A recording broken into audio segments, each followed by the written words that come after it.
নমস্কার বন্ধুরা, আজ আমি আপনাদের সাথে শেয়ার করব শীতকালে খুবই জনপ্রিয় একটি রেসিপি, বেগুন পোড়া রেসিপি।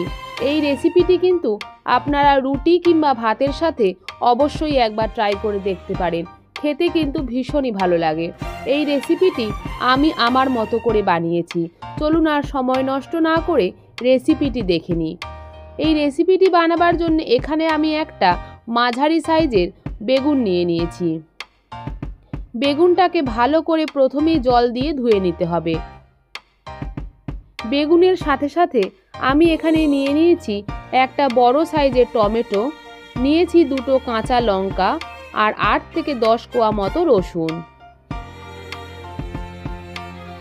প্রথমেই বেগুনটাকে একটা ছুরি দিয়ে লম্বালম্বিভাবে এইভাবে চিড়ে নিতে হবে।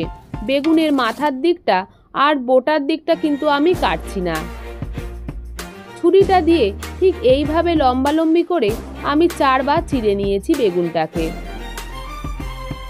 বেগুনটাকে এইভাবে লম্বালম্বি করে চিড়ে নেবার পরে আমি বেগুনটাকে একটু ফাঁকা করে দেখে নিচ্ছি ভেতরে কোনো পোকা আছে কিনা।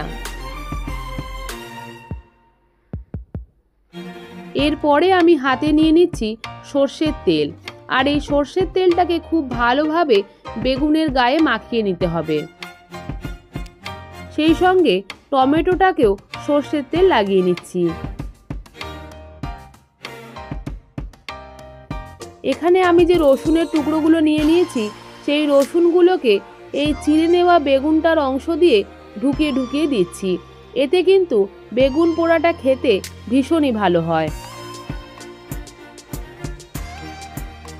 যেহেতু আগে থেকে সর্ষের তেল মাখিয়েছি তাই একটু পিছলে যাচ্ছে।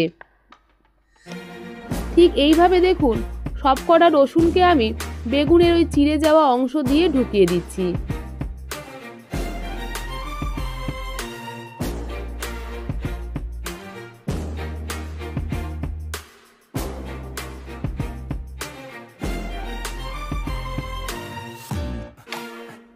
যে দুটো কাঁচা লঙ্কা নিয়েছিলাম সেই কাঁচা লঙ্কাগুলোকেও আমি এই চেরা অংশগুলোতে ঢুকিয়ে নিলাম। এইভাবে বেগুনের সাথে যদি রসুন আর কাঁচা লঙ্কাও পুড়িয়ে নেওয়া যায় খেতে কিন্তু ভীষণই টেস্টি হয়। এরপরে দেখুন এখানে আমি একটা জালি নিয়ে নিয়েছি। এর ওপরেই কিন্তু বেগুনটাকে পোড়াবো। গ্যাসের ফ্লেমটাকে অন করে দিচ্ছি। এরপরে এই জালির ওপরেই আমি বেগুনটাকে বসিয়ে দিলাম। গ্যাসের ফ্লেমটা কিন্তু কখনোই বন্ধুরা হাইতে করবেন না, লো টু মিডিয়ামে রেখে বেগুনটাকে এপিট ওপিট করে পুড়িয়ে নিতে হবে। কারণ যদি হাইতে করে বেগুনটাকে পোড়ান তাহলে কিন্তু বেগুনের উপরের অংশটা যেমন পুড়ে যাবে, ভেতরের অংশটা কিন্তু কাঁচাই থেকে যাবে। তাই গ্যাসের ফ্লেমটাকে লো টু মিডিয়ামে রেখে 10 থেকে 15 মিনিটের মধ্যেই কিন্তু বেগুনটা খুব সুন্দরভাবে পুড়ে যাবে। ঠিক এইভাবে এপিট ওপিট করে বেগুনটাকে পুড়িয়ে নিচ্ছি।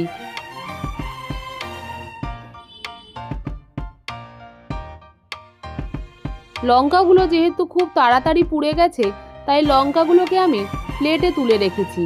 দেখুন বন্ধুরা বেগুনটা কিন্তু প্রায় হয়েই গেছে, বেশ কালচে কালচে কিন্তু হয়ে গেছে। সেই সঙ্গে টমেটোটাকেও আমি উল্টে পাল্টে দিচ্ছি যাতে টমেটোটাও খুব ভালোভাবে পুড়ে যায়। 10 থেকে 15 মিনিট বাদে দেখাচ্ছি। দেখুন বন্ধুরা বেগুনটা কিন্তু প্রায় হয়েই গেছে। আবারও একবার এপিট ওপিট করে দিলেই বেগুনটা দেখুন একদম কালো হয়ে গেছে, তার মানে বেগুনটা কিন্তু পোড়া হয়ে গেছে। এরপরে এটাকে ঠান্ডা হলে একটা থালার মধ্যে আমি নামিয়ে নিচ্ছি।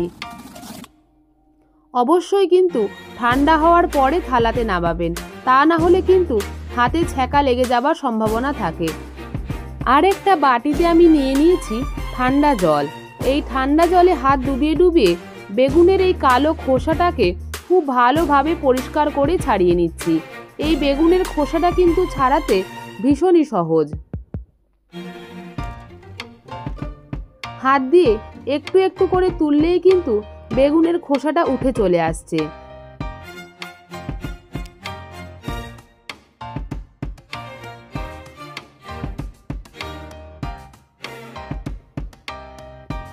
বেগুনের খোসাটা কিন্তু ছাড়ানো হয়ে গেছে। এরপর এই বোটার দিকের অংশটাকে আমি ফেলে দেব।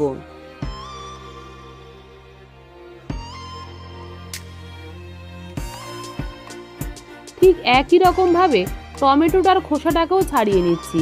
টমেটোর ওপরে যে কালো অংশটাকে হয়ে গেছে সেটাকে আমি হালকা হাতে ছাড়িয়ে প্রথমেই বাদ দিয়ে দিচ্ছি। খুব ভালো মতো বেগুন আর টমেটোটাকে খোসা ছাড়িয়ে নিচ্ছি।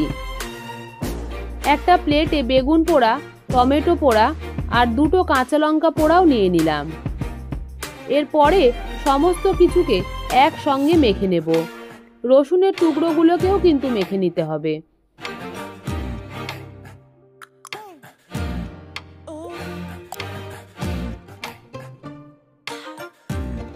রাতে রুটির সাথে এই টমেটো পোড়ার রেসিপিটি কিন্তু জাস্ট অমৃত লাগে। আপনারাও ঠিক এইভাবে কিন্তু রেসিপিটি বাড়িতে বানিয়ে রুটি দিয়ে খাবেন, খেতে খুবই ভালো লাগে।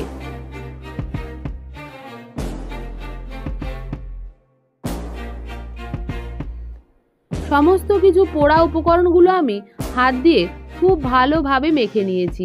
আপনারা যদি হাতের ব্যবহার করতে না চান তাহলে কিন্তু স্ম্যাশারও ব্যবহার করতে পারেন, তবে আমি এক্ষেত্রে হাত দিয়েই মেখে থাকি।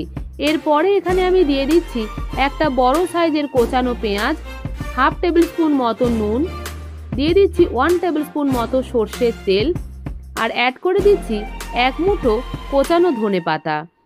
ধনেপাতা দিলে রান্নার টেস্টটা কিন্তু ভীষণই ভালো লাগে। পেঁয়াজ ধনেপাতা দিয়ে আবারও খুব ভালোভাবে মেখে নিতে হবে।